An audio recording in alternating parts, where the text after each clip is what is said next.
Okay, as promised, lesson's called A Closer Look at Table Values. I got to tell you, this could have been taught as the first lesson of the chapter instead of as the last one. That's how comprehensive this thing is. It really is giving you a big picture on the things you've seen before. So we're going to see y equals mx plus b during this lesson. We're going to see m. We're going to see table of values. We're going to see graphs. We're going to see everything all rolled into one. And at the end of the lesson, you might be go, oh, this is the perfect lesson. It ties everything together. Or you might be like, I didn't need this. I knew all this stuff already. So it's all in one, okay? And the homework's pretty fast. Pretty straightforward stuff. So, closer look at table values.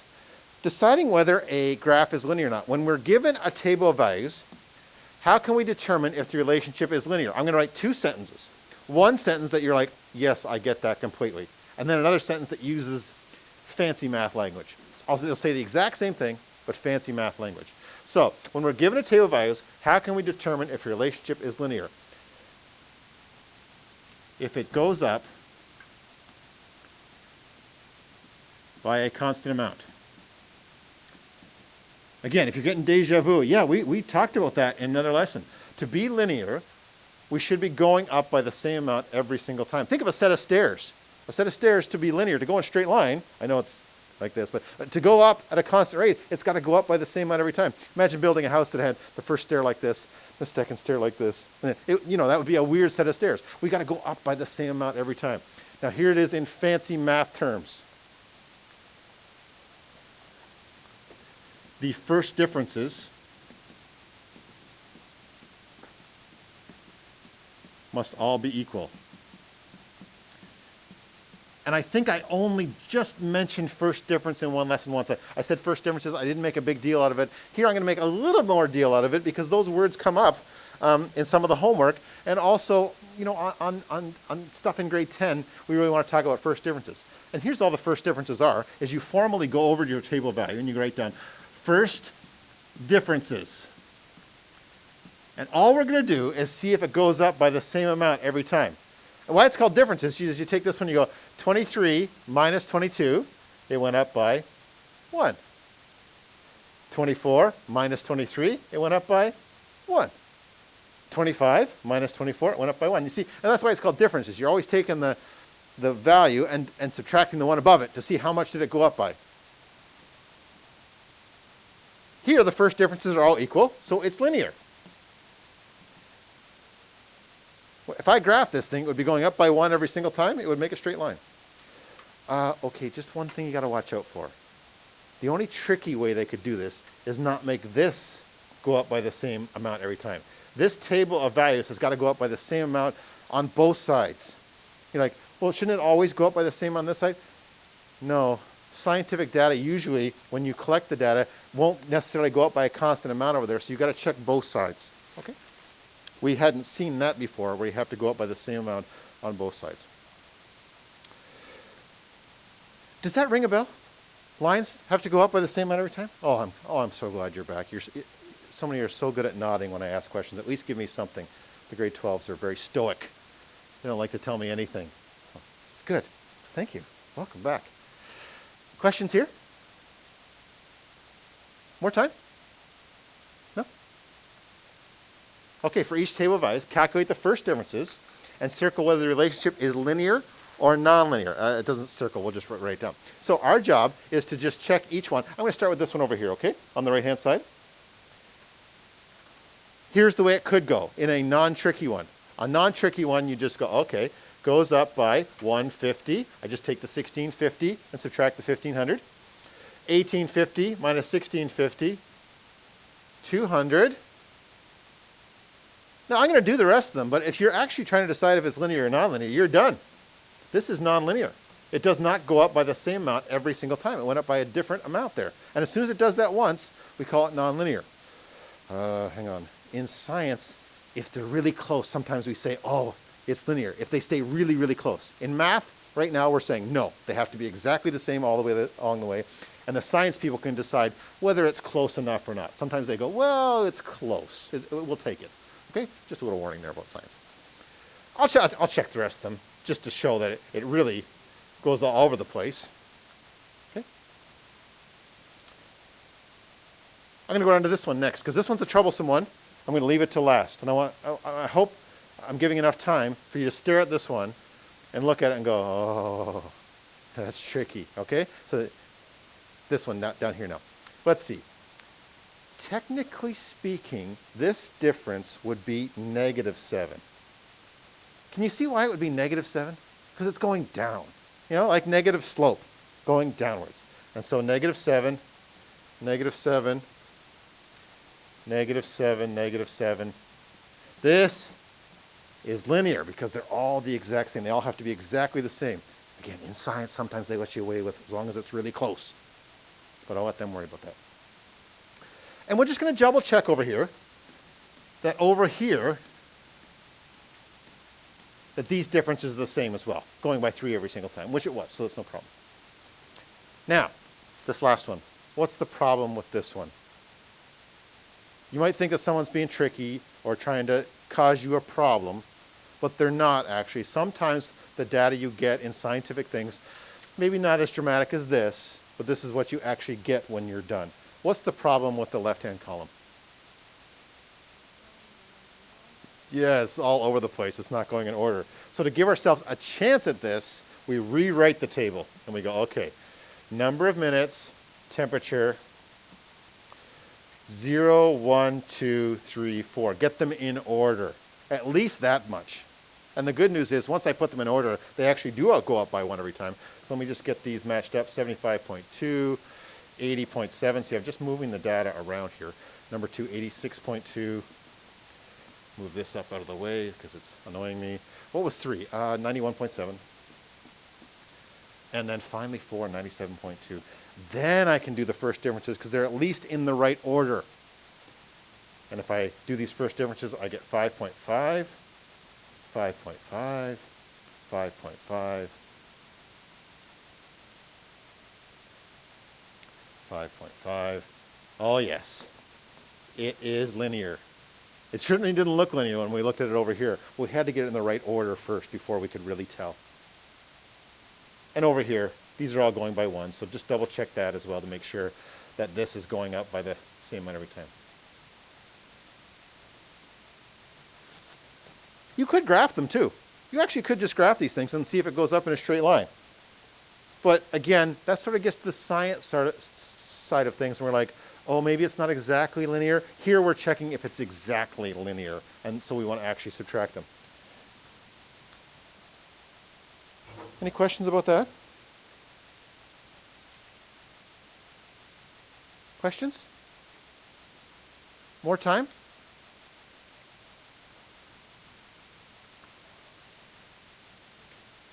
Okay, back to graphing. Now, hopefully, you can graph these lines without my table of values. Hopefully, you know what to do here. You got your, let me just refresh your memory. You got your y-intercept here, that's where you start. And then you got your slope here, that tells you how much to go up by. Hopefully, that hasn't left your brain. But let's just pretend for a minute it did leave your brain. You go to write this test tomorrow, and you're like, I forget, which one's slope? Which one's y-intercept? Which one do I start at? The table of values, look at this. I'm going to get out my red highlighter. I try not to highlight in red very often. Table of values is easily the most powerful way to graph. Whenever you're stuck, from now, grade 10, grade 11, back to me in grade 12, I say it to my AP Calc kids. When you're not sure about what's going on, build a table of values and it'll tell you exactly what's going on. In fact, this will perfectly review the whole chapter here. Coming right up in this table of values. All I'm going to do is say, okay, and I'm going to pretend. Let me just pretend. You're on the test tomorrow, and I say graph -4x plus 5. And you're like, I totally forget. I don't know how to do it. Watch this. It's so good. You put an x and a y up here, and you say, okay, I'm just going to find some values. And I think you've done lots of T-chart work in grade 8. Yeah? Like too much, maybe, where it's like T-chart, T-chart. No, not too much? Okay. You guys called these T-charts last year. They're just table values. And you get to choose some x values. And I suggest starting with x value 0.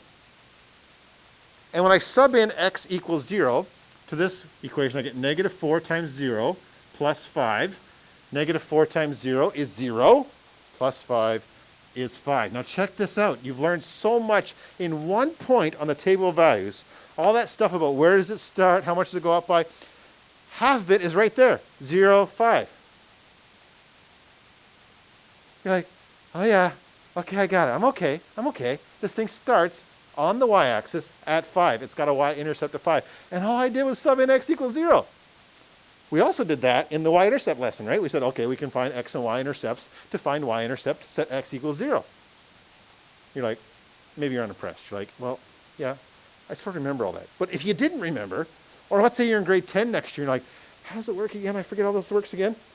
You just calm down, make a table of values, the most powerful way to graph. It's not the fastest, but it is a powerhouse move. Next, watch this. It's the other half of the chapter right here. Sub in x equals 1. So I go -4 times 1 plus 5. -4 times 1 is -4, plus 5 is 1. But you could just type that into your calculator, and I get a 1 there. So I've got another point to put in my graph, 1, 1. Oh, look at this. It's so good. Everything, the whole chapter is laying right there with only 2 points. We started at 0, 5, and when I went over 1, I went down 4. You see? If you totally forgot, how many seconds would it take you to remind yourself what the y-intercept and the rate were, which one was which? Like, I was talking the whole time, and it still only took me 90 seconds. If you were doing it yourself, there's no way it wouldn't take you a minute just to go, oh, boom, there, I got the points. If you need another point to make sure it goes in a straight line, okay, so you do one more. 2, -4 times 2 plus 5. Put that in your calculator, whatever, you get -3. And then you're like, oh, I totally remember everything now. Like, even a year from now, maybe a year and a half from now. Can you imagine if you have grade 10 second semester next year? You're going to leave me in November, and you're not going to have math. I assume we're not going to be on quads next year. Maybe we could be. But you're not going to have math till next February. And he says, okay, just graph these lines. You're like, I don't remember how to graph lines. But hopefully you remember this. Just a second. Just build a table of values. Get the points. Done. Yeah, it's so good. That's why it's the most powerful way to graph. And it's not even close. It's by far the most powerful way to graph.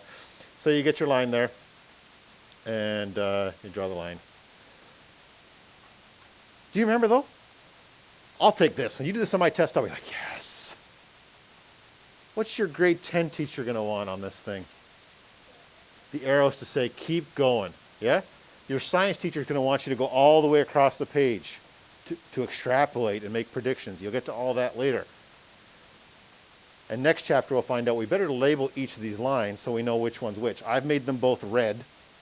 My table value is in red, and I made this one in red. Getting ready for Christmas here. I snuck a Christmas song this morning. It was exciting. So I don't have to label it because I did it all in red. I'm going to do the other one all in green. But moving forward, we really should label these 2 lines. So now you get to this question, 2/3 x minus 1. They're like, oh, here we go with fractions again. So here's me teaching all the slope stuff in one example right here. Same thing, table of values. And again, I'm going to pretend I forgot. Totally forgot how to graph using fractions. Happens to you on the test tomorrow, or happens to you in grade 10, grade 12, whatever. You go, hold on. Let me just build a table of values. I'll sub in x equals 0. 2/3 times 0 minus 1. Well, it is crazy fractions, but 2/3 times 0 is still 0. Then subtract 1. So I get -1. My first point's -1. And maybe this is really starting to come back now. You're like, oh, yeah. So whatever the number is by itself, that's going to be the y-intercept. That's where I start on the y-axis. Good. I got that part down. Now watch this. I'm going to put all sorts of other points on here. And I don't really have enough space here. I only want to get one more point. It's really cramped in here. So I'm going to go, okay, if I put in x equals 1, 2/3 times 1 minus 1, it's not a very good point. It's going to be like a fraction. And I want to stick to this theme in this chapter that fractions are actually friendly in this chapter. So I'm going to skip that point because it comes up to a fraction. I'm going to jump to 2. 2/3 times 2 minus 1.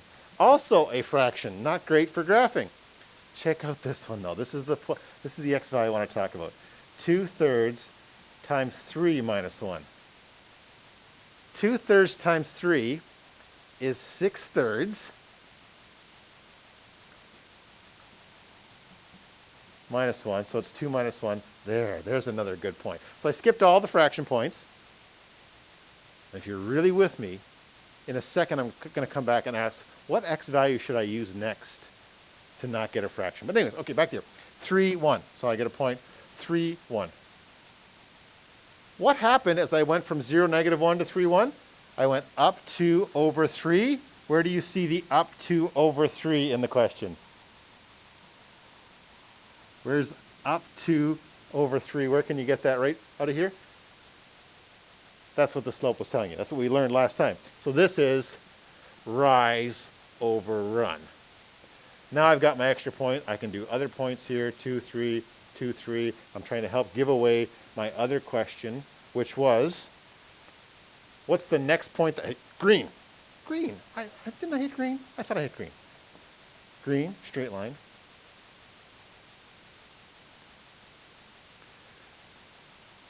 Incidentally, one of the lessons next chapter, I think it's on Wednesday, is find out, is graph two lines and see where they meet. I've basically already taught that here, so that's pretty nice. Can you see why 6 works out as well, though? Every 3 will work out nicely, and that's why we do slope, rise over run. We go up 2 over 3. We go over by this amount here on the bottom. Do you have any questions about that? When stuck, I don't mean just tomorrow. I don't mean just on the exam. I do mean those things. But when stuck, from now until the next time you see me in grade 12, when stuck, you just calm down. You get your calculator out, table of values, put down a couple of points. Doesn't take that long. Boom, got the answer. Who has questions?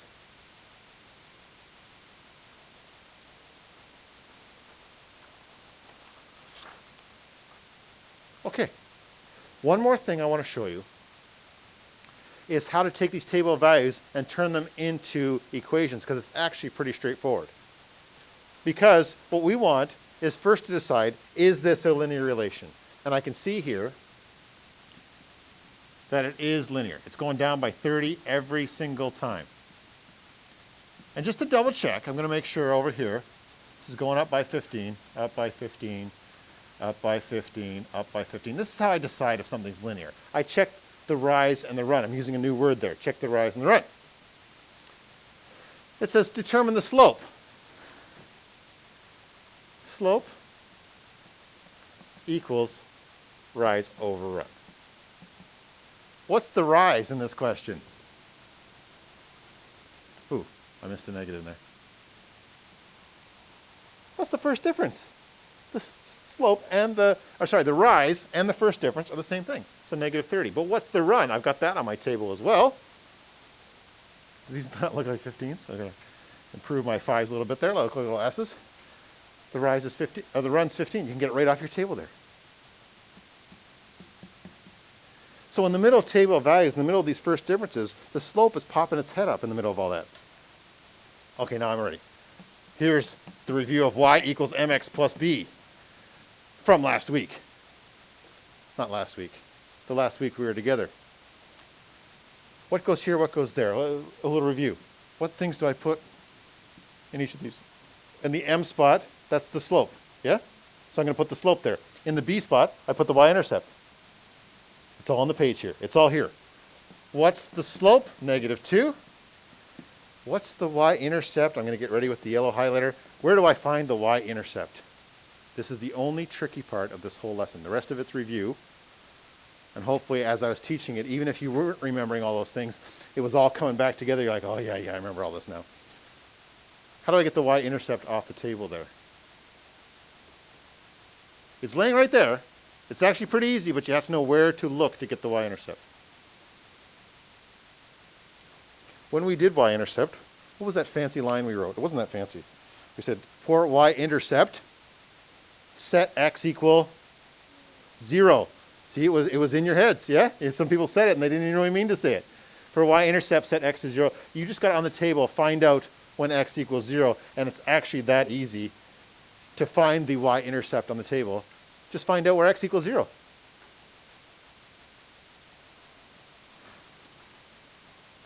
Any questions about that? I think finding equations from tables is one of the easiest things compared to the graph or compared to words, because you just have to know where to look for it. You need the rise and run and the y-intercept, and you're set. There's one tricky one coming, so get your brain ready, and then I'm almost done for the morning. Determine the rate of change in the equation for each one. Okay, to get rate of change, when they want rate of change, you find the rise. You find the run, and you go, okay, 30 over 10. M equals 3. You see, you don't even have to think y2 minus y1, x2 minus x1. You can think rise over run. Then to get the equation, you want to use y equals mx plus b.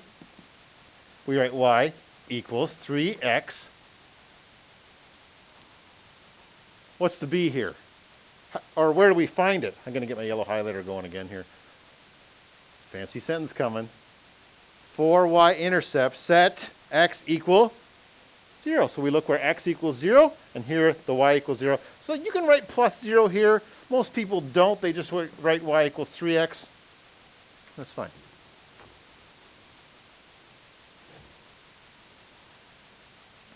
Another one.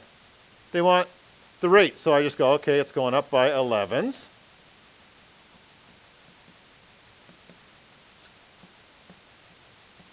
The runs are going up by 1.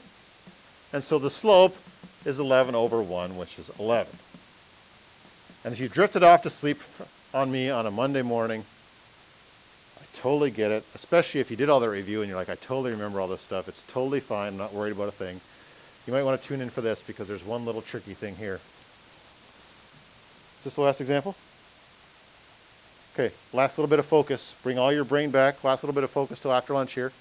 I mean, you got some work to do, but focusing on a lesson, absorbing new information. To find the y-intercept, I'm just going to look up at the table. And in previous examples, when I looked up at the table, I was looking for where the x value was equal to 0. That was the y-intercept. I go back to my table and I go, oh, it's 24. Do you see the mistake? Yeah. Not the first thing on the table, where y equals 0. So we got to do a little thinking here. And I say a little. We just build the table the rest of the way. They got part of the table there for me. Build the rest of it. 1 and 0. I got to count backwards here. So at 1, I got to count backwards by 11s. Subtract 11 from 24, I get 13. Subtract 11 from 13, I get 2 there. Okay, so watch out for that. That's the one way it can be tricky, is they might not give you the x value of 0, and you might have to work backwards to get it. The nice thing is, by that point in the question, you've usually got the pattern, and you can just build backwards to get it. Do you have questions? More time?